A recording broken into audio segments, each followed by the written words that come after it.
Max Orland, Melbourne Football Club. You're listening to the Coaches Panel. This is Nat Fyfe from the Fremantle Footy Club. Trent Cotchin from the Richmond Footy Club. Scott Pendlebury from the Collingwood Football Club. You're listening to the Coaches Panel. Patrick Cooch from the Carlton Footy Club. It's Rory Sloane here from the Adelaide Crows. This is Tom Mitchell. You're listening to the Coaches Panel. Hey friends, it's MJ from the Coaches Panel. I hope you're well. Your 2025 Fantasy Footy preseason starts now. Yeah, can you believe it? We're about a week away from the AFL draft landing, and so it feels like a significant time to start talking about your SuperCoach, AFL Fantasy Dream Team, and Keeper teams for 2025.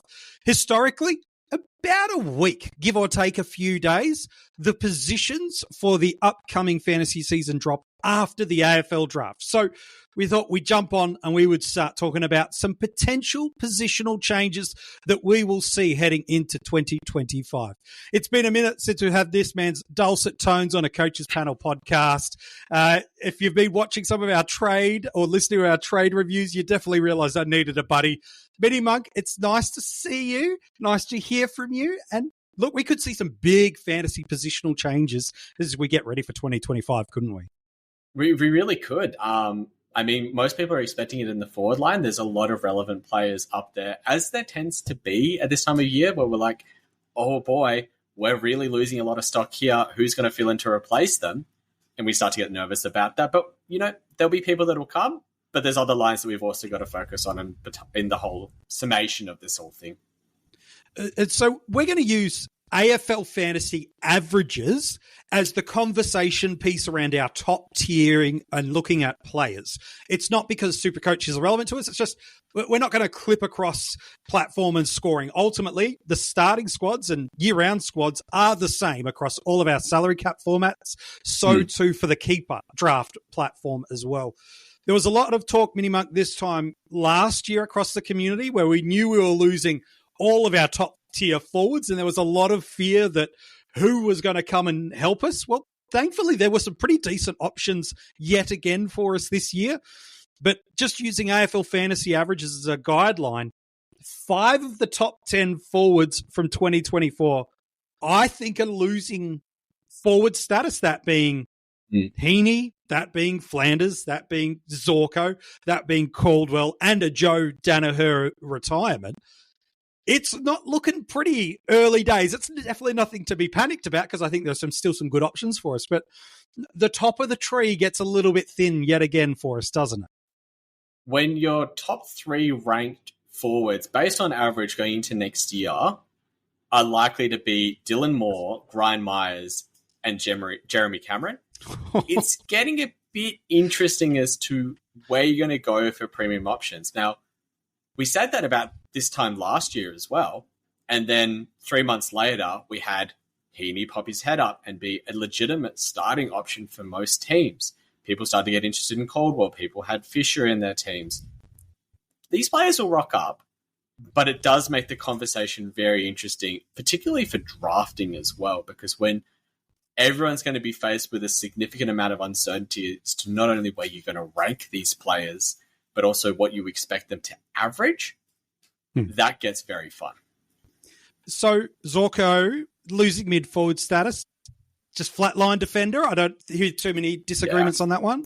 I think flatline defender. Flanders, look, according to Keeper, which is a great new draft platform you need to check out, they are introducing triple position players as an option.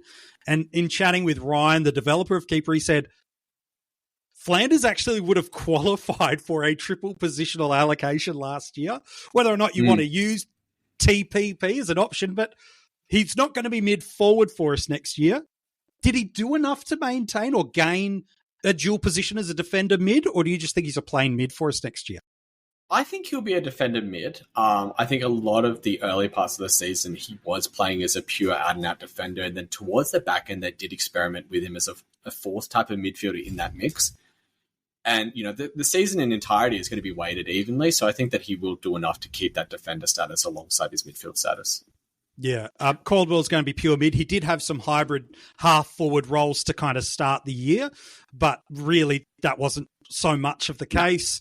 And then, as you mentioned, now we're heading into more Daniels, Myers, Mackay, Kerno. Like, we start to hit some more of these key position or positionally locked away forwards. Zach Fisher was a highly average forward for us last year, but probably sits in that Zorko category of, if you are picking him, which I don't think people will, but if you were, it's going to be in that defensive line, and then you start hitting the territories of an Isaac Rankin, who is higher in SuperCoach, as is Curnow and Mackay. What's your take on a Mason Wood? Do you think he's an option for us? Oh, I mean, if he keeps forward status, I think people will have a look. Yeah. But I'm not sure that people should be going there. Obviously, it's very hard to say that 4 months out from when we actually get to round one. But I think he's worth the respect. You're the 9th ranked forward. You're going to be the 4th ranked forward going into 2025. But I'm not going to pick you. Yeah, no, it's not pretty. There is some hope. We'll go through some other names in a minute, but generally Champion Data allocate the positions. In fact, they do allocate the positions that all of the formats are based off. You've got to have 35% in a secondary position or across multiple positions to pick up 2 positional allocations. Hef at the Keeper League podcast dropped some data. It's probably about a month, maybe 2 months ago now, that used Champion Data's end of season positions. That's got some people in the community a little bit excited's too strong of a word, but hopeful that we might gain some forwards into our list, because while we always lose some, we do always gain as well. The name that Hef listed in that probably got the community intrigued was a Jason Horne-Francis, listed as a mid-forward. Passing the eye test, I think that also passes enough for me, where you go, there was a lot of games where he would spend a quarter or 2/3 of a quarter inside deep forward 50. Here and now, a week before the draft, are we going to have Jason Horne-Francis in our forward lines to start the 2025 fantasy season from your perspective? The other thing that Champion Data does is, obviously, the pricing is based on a player's average through the home and away season. But the positional classification is also based on where they played during the finals. Now, in the couple of finals that Port Adelaide did play, Jason Horne-Francis spent a lot of those games forward and deep forward, almost playing as a third tall, medium type forward, being a lead-up option, but also being able to be around the ball. I think he might actually just snag that forward status based on the fact that he played those finals in that position. But man, it's going to be borderline. Yeah, I think there was a couple of seasons back, Bailey Smith missed out on having DPP by like 0.1 or 0.2 percentage. It was literally 1 centre bounce was the difference, according to Champion Data, between gaining it or not. I think you're right that Horne-Francis probably just gets it, but it won't be by a huge abundance of positional movements. While we're talking about forwards, if you keep scrolling through the list, Alex Neil-Bullen will retain it. Justin McInerney, I think he's just going to be a mid-forward, just a midfield only. I thought he was a lot of wing. Tom Powell was popular for us last year. I've got him as a mid-only, even though he did spend a little bit of time off halfback, a little bit of time there. I think it was too much here, there, and everywhere. They're just going to give him where he was the most of the year, which was mid. Luke Jackson, you're the Freo fan of the coaches panel. Probably spent more time rucking this year than I think they would have preferred with Darcy's injury. Some would say of course, he's locked for ruck forward. Others think he spent an abundance of ruck time that dropped some of that forward. What's your reading of the tea leaves? Because that'll change a lot. Maybe not so much in our classic teams, but for draft and for our keeper teams. His relevance changes drastically if he's DPP or not. I think he still keeps it. I think that Reedy coming in to play a couple of games at the end of the season and give more of a chop out, I think it kind of shows, one, it shows how much Jackson actually needs to be playing as a ruck forward as opposed to just a pure ruckman. But I think it also was able to be the difference between him just keeping ruck status and him actually going to be keeping the ruck forward status. So yeah, I think he'll maintain that dual position status, and I think that that's very important, as you say, for our draft and keeper teams. There's a bunch of potentially pretty relevant names that move clubs during the trade period. We did a episode, both an audio and a video episode, of every player that moved clubs during the trade and free agency period. So whether you want to go back and listen to that as an audio podcast, or you can view those videos at YouTube, they are available for you now. But some of the most relevant names that moved in terms of what I think the community is forecasting were Bailey Smith, Caleb Daniel, and Jackson McRae, all departing Dogs.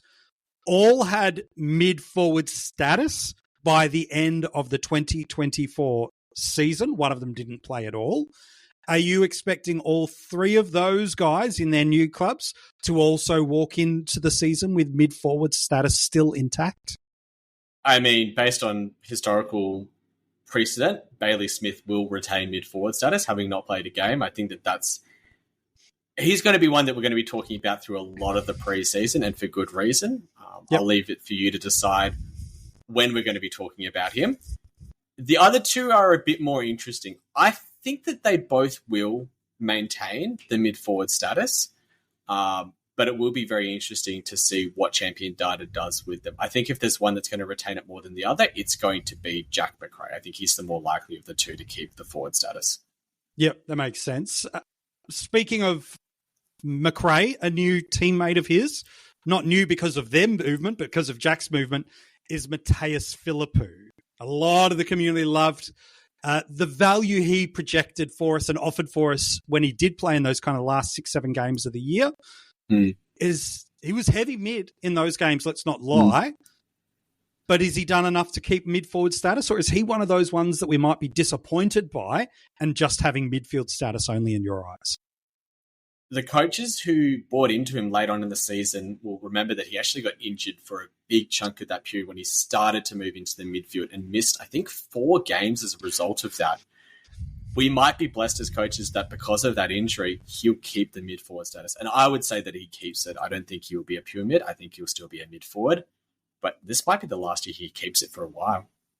Yeah, I think he's going to be a pretty popular one. Look, there's some other names we could throw around. Connor McDonald, he's increasing relevance year on year. There's no way he's not in our forward lines. I think Matthew Kennedy probably just holds it, but you need a Dogs injury to make him relevant, which is much the same way as it was at Carlton. Needed one of those key 3 or 4 options to fall out before he went there. Waterman, Hogan, Baker, now at the Eagles, I think he keeps it. Ben Keys spent enough time forward for big chunks of the year, in my eyes, to keep it. Alex Sexton, politely, who cares? They've got Noble and also Rioli coming in. He's depth at best. Yeah. What's your take on Jai Simpkin? He did pick up forward status during the year and had some relevant-ish moments for us. Is there enough interest in you in Jai Simpkin? He's a tricky one. Very, very much like you said with Matt Kennedy.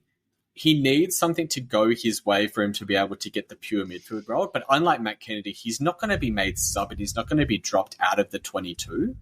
So there's a bit more security there, but I don't think there's as much ceiling. He had the really massive game against West Coast, which, you know, owners of him would have loved. But outside of that, it didn't really feel like he did anything that stood out amazingly. And with where we're looking for our starting squads and the value that's presenting in players that have missed or have moved clubs and might move into a different role, he's one to just monitor and maybe look as a sneaky sleeper draft pick for your forward line when people are trying to take more punt options, say like a Philippou or say like a Manor or a Bolton or a Hill or a Kerno, and they're trying to pick someone to get 5 or 10 points on top of their average. Simpkin might just be sitting there and say, look, I'll average you 75, 80. I'm pretty stable. I'm going to play every week unless I'm injured. Just take that. Yeah, it's fair enough. Brad Hill, do you think he keeps forward mid status, or are we just heading into deep draft relevance now that we don't want to spend too much time on? I think he might just be a pure mid. It's so hard to figure out what a lot of the St Kilda players are doing with that halfback midfield rotation. Yeah. But I don't think he keeps forward status. I don't think he spent enough time there to be able to keep it. You mentioned Sean Manor. I'm with you, and also Bolton. I think they both retain their forward status. Toby Green is a non-conversation. He's a forward as well. Travis spoke politely. who cares? You should not be going anywhere near that at all. He will be a lot of sub for Port Adelaide should the sub retain. And while it's not confirmed yet, it's not smelling good for us, MiniMonk, is it? It looks like the sub's going to be hanging around. Ollie Dempsey might be the last forward we want to talk about in terms of that's had it in 24, did spend a lot of time on the wing, but also did push forward a lot. What's not clear, there is a little bit of secretiveness of how champion data go about their work, and it's not trying to be mischievous. It's just they try to keep some of their data tracking behind closed doors, and understandable. They've alluded to that where a player starts at centre bounce holds a significant weight in a player's positional allocation. It's not definitive. Players move around the ground. Player like a Dempsey, who's a link-up player, does spend a lot of time through the wings and half forward. But probably for him and maybe Elijah Hollins, where they started at centre bounce probably determine whether they are wing or mid only, or whether they're able to keep this forward status. I think it's worthwhile talking about those two kind of in parallels to each other, because Elijah Hollins was a player who would quite often start on the wing and then push forward to allow a fifth midfielder to rotate in off of the half forward flank, whereas Dempsey would be the half forward flanker who would kind of push in and allow another player to rotate back, like they did with Tom Stewart, where Tom Stewart would start on the wing or start at the centre bounce and then rotate back from there. And so because of that, I think that, Hollins is probably less likely to keep forward status than Dempsey is. But I think Hollins is more likely to have a DPP sort of position. I think if Dempsey is to maintain the forward status, I think he might almost be a forward alone, based on if they're just looking at starting positions and where they get the ball a lot more. But I think that, it's a tight one. I think it's maybe a 70-30 that he keeps the forward status. I'm on the side that he's more likely to keep it than not. Yeah, fair enough. Look, if you're a Harley Reid truther in the second year turning into a premium, that's more likely to be for SuperCoach, given the way he plays, than fantasy. He's a pure mid, so if you're picking him, it's going to be as a pure mid. Riley Sanders, I don't see a reason why he loses mid-forward status. He did enough to gain it. Wasn't in the team enough, really, in that back portion of the year. So to me, he probably holds it. Is there any other forwards? Like, really, we've only alluded to Jason Horne-Francis as the biggest name that's going to come into our forward lines. We always talk about Petrarca, don't we, as someone that's around the mark. I don't think that's going to happen personally this year, given he spent a lot of time through the midfield trying to fix that midfield unit until he had that season-ending injury. So outside of a Horne-Francis, in terms of fantasy relevance, we know we'll get a bunch of ones that pop through. Is there any that you've got a leaning indication we might land, or is we just going to have to wait for the next week or two before they land? I think that Horne-Francis might be the biggest one in terms of fantasy relevance that might gain it based on what we've seen and what we know to this point. One of the ones I'm interested in, and he's a bit of a sleeper one that people aren't really monitoring as heavily, is Sam Draper.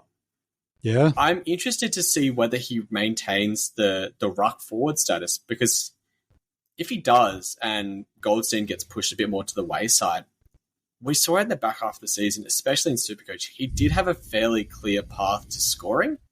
Yeah, now, that's true. It is obviously a big sleeping watch one. You're not going to go out and take him with pick one of your draft hand or put him straight into your forward line, but just one to monitor on the wayside.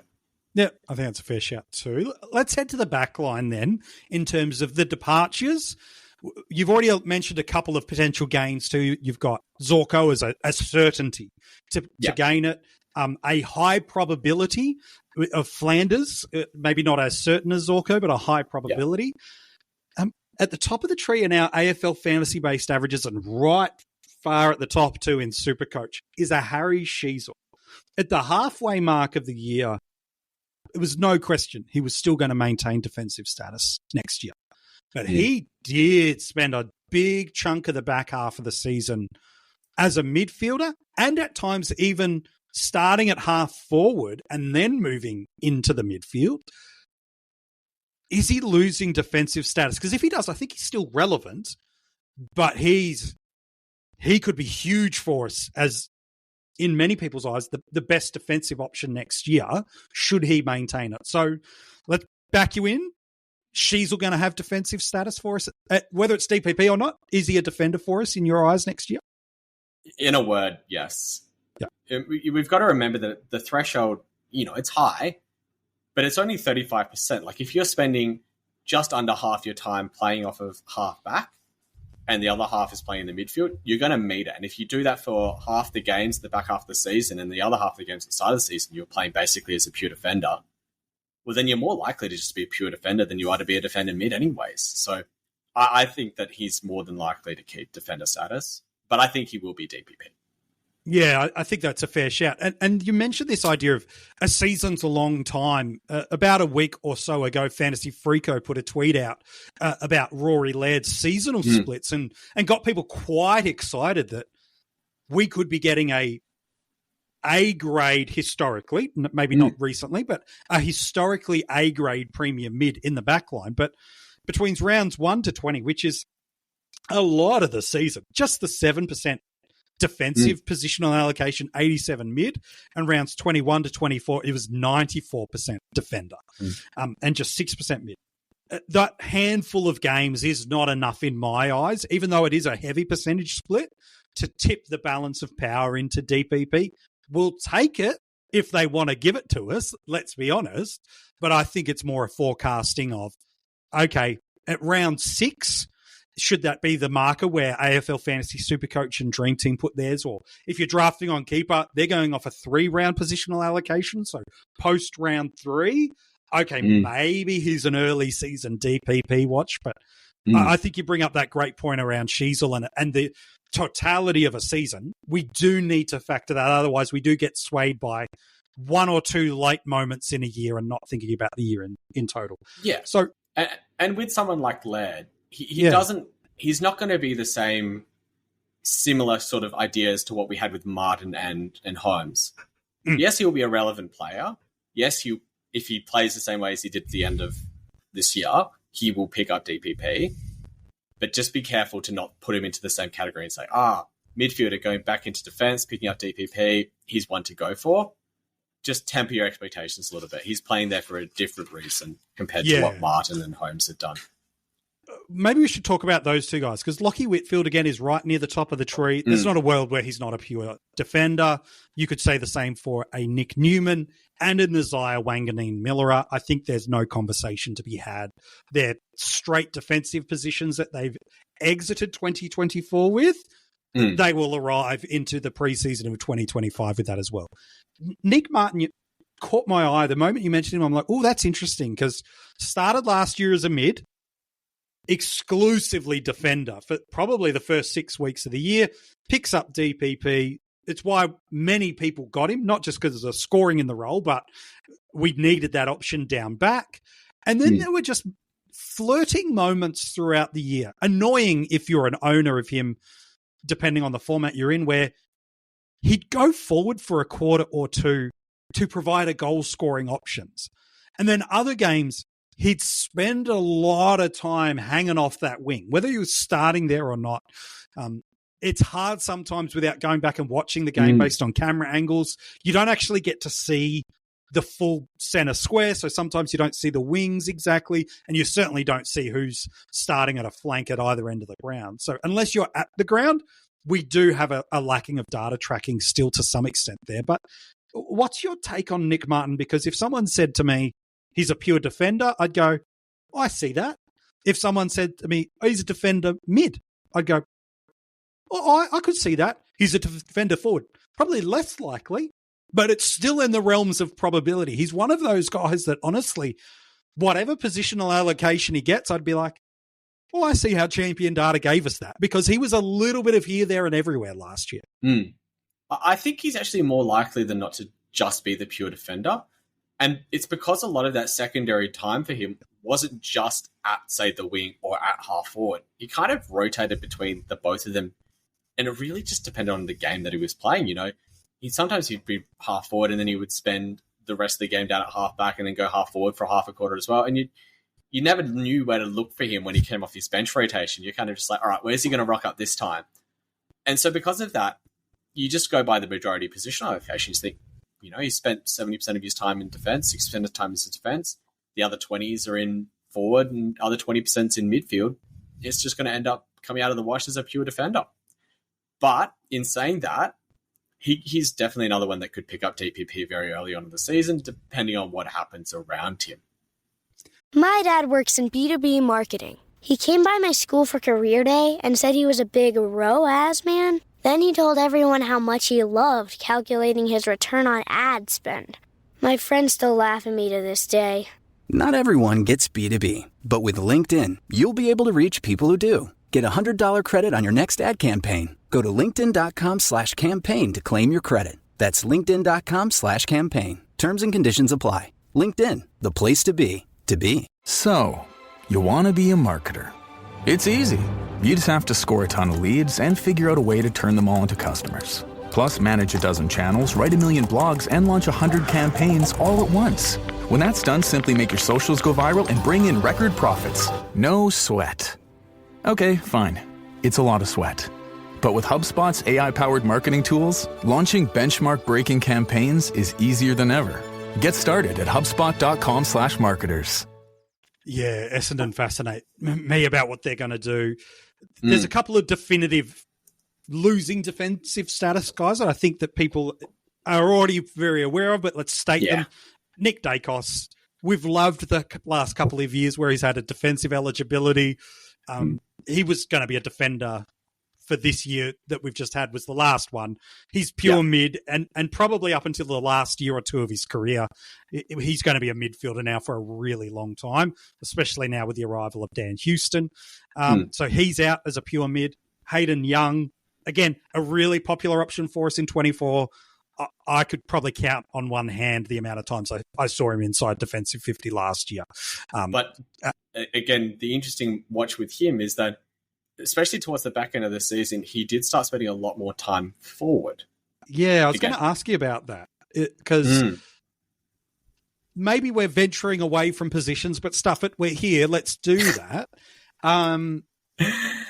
Bolton arriving in the forward line, they are far from the same player. Both very, very elite in a bunch of different areas. Does the Bolton arrival kill Hayden Young's chance at forward status? Or is it, he's a pure mid?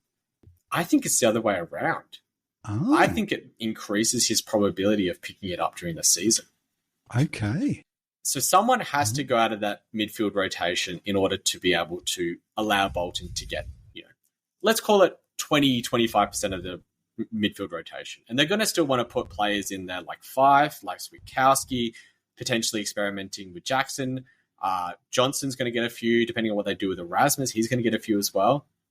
So your staple two are going to be Brayshaw and Sarong. I think that, we tried the Brayshaw experiment earlier in the season. It didn't really work. He's going to get 70% most games. Sarong will get 80% most games. But you need to find a way to get Bolton into that.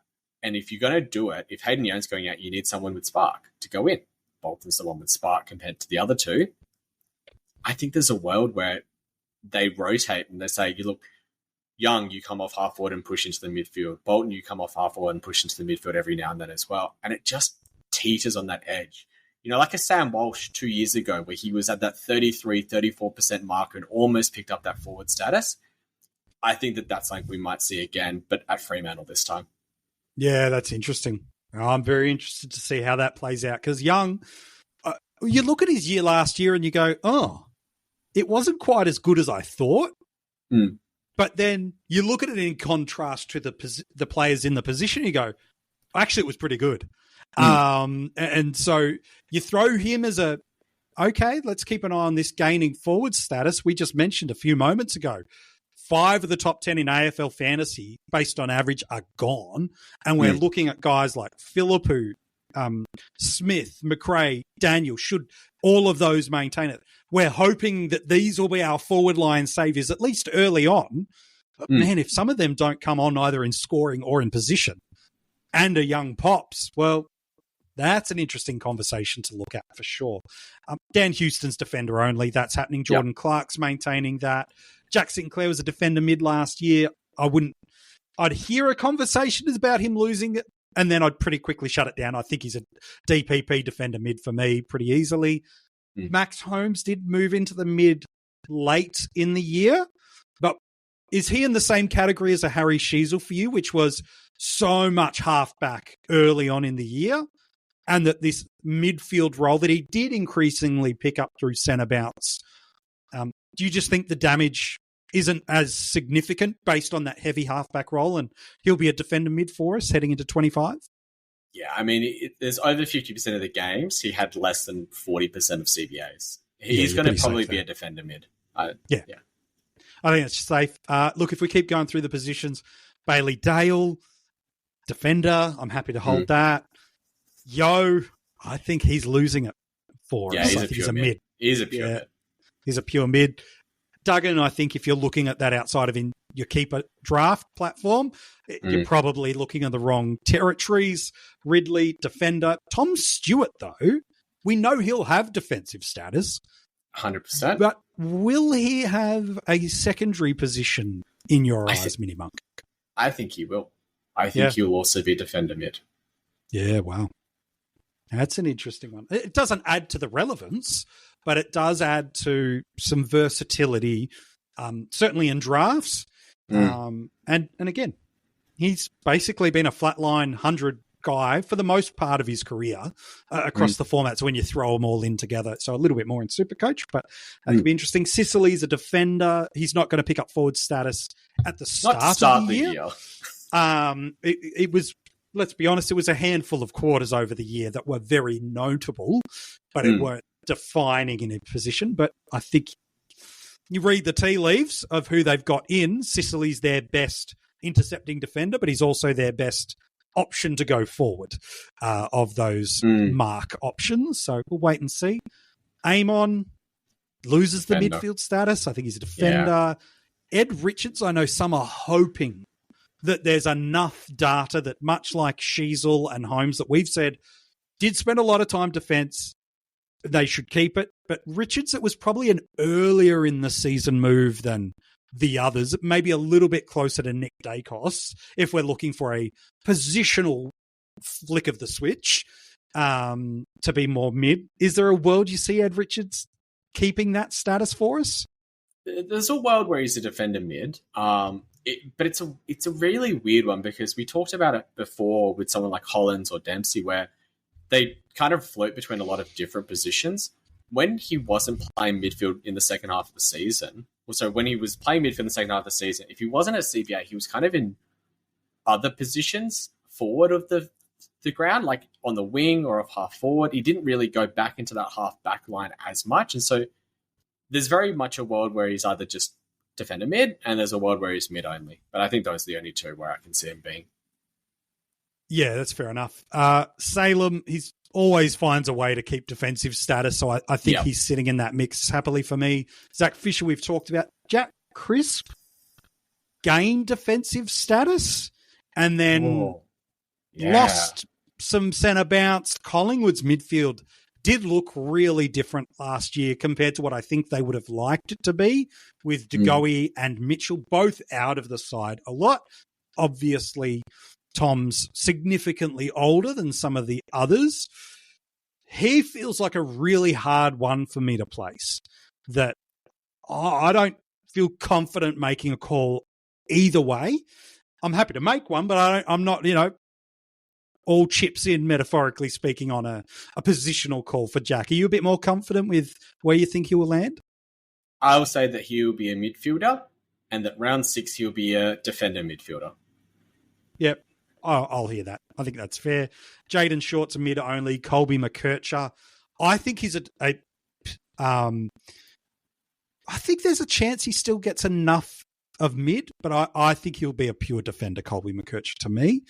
There wasn't enough time for him through the mid, but Jaden Short as a pure defender, I'm happy with that. Fisher, we've talked about. And then we get to some real yuck options, but there's a couple I do want to ask you about. Matt Roberts picked it up during the season and had a good scoring blitz towards the back end of the year, enough that we've had several messages here at the coaches panel going, where's Matt going to be in your 50 most relevant, which is very presumptuous that he's going to make the list. But I appreciate what you're trying to say. Again, it's that back end of the year where he was one of the key rebounders and ball users off half back, enough to keep it. He's a defender. He's a defender only. Yeah, I think that's a fair shout. His captain, Callum Mills, mid last year in the handful of games that he did play, and then there were limited game data where he was spending probably more time on the wing than in centre bounce. But there were a couple of games where he was, to the eyes of a television viewer, regularly around the ball through intercept mark and transition scoring through the defensive line. It's probably the only way he gets into the relevance conversation for 2025 is if he has defensive status. So do you think he's got it? Is Callum Mills got a defensive eligibility for us in 2025? I think he's more likely to have forward status than he is to have defender status.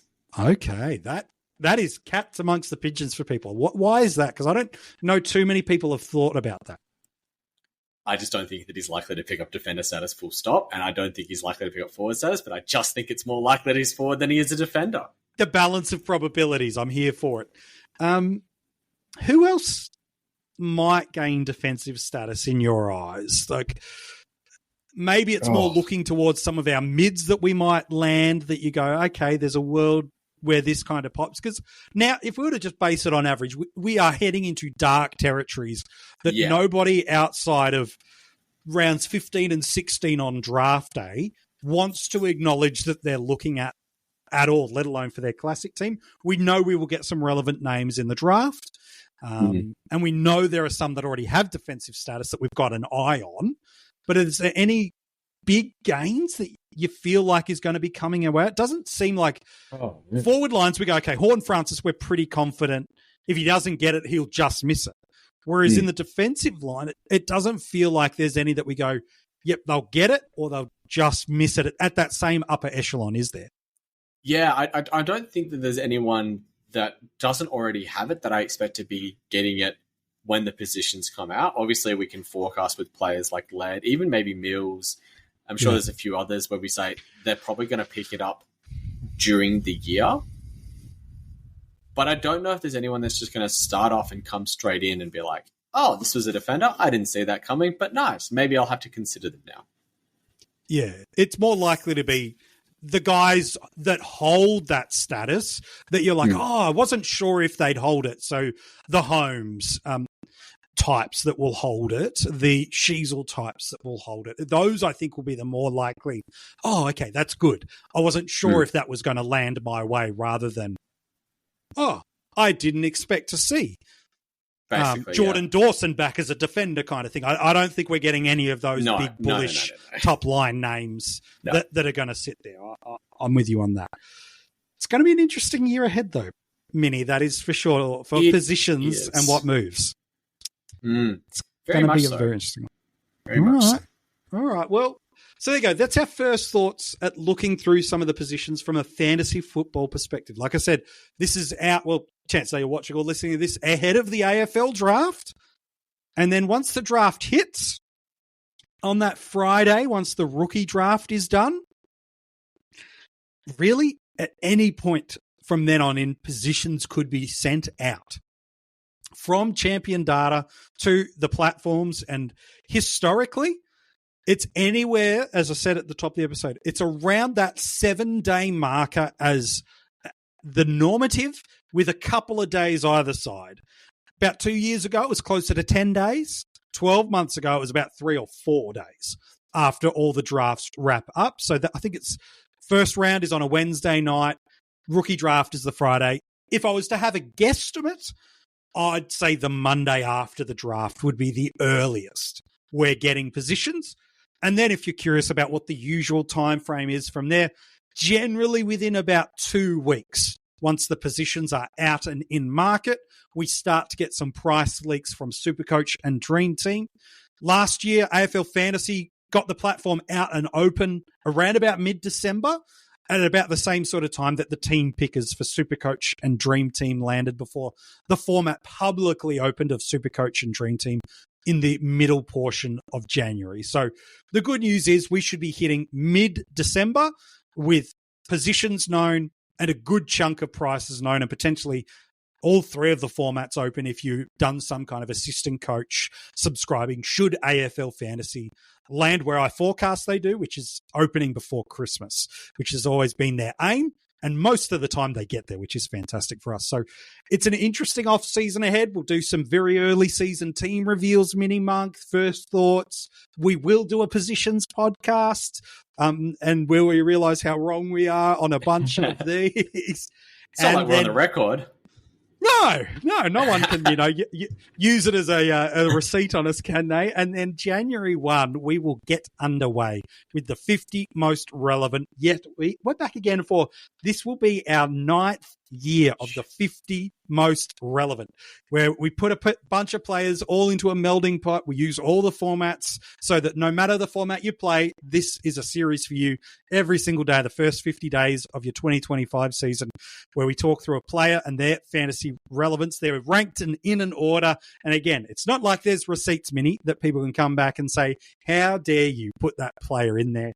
I'm going to throw you under the bus because you don't even know who's in the 50 right now. The list is being built. I'm not going to lie. I want you to give me an absolute certainty to make the 50. It doesn't matter where you think they're going to land, but you're like, there is not a world, MJ, you're not putting him in the 50.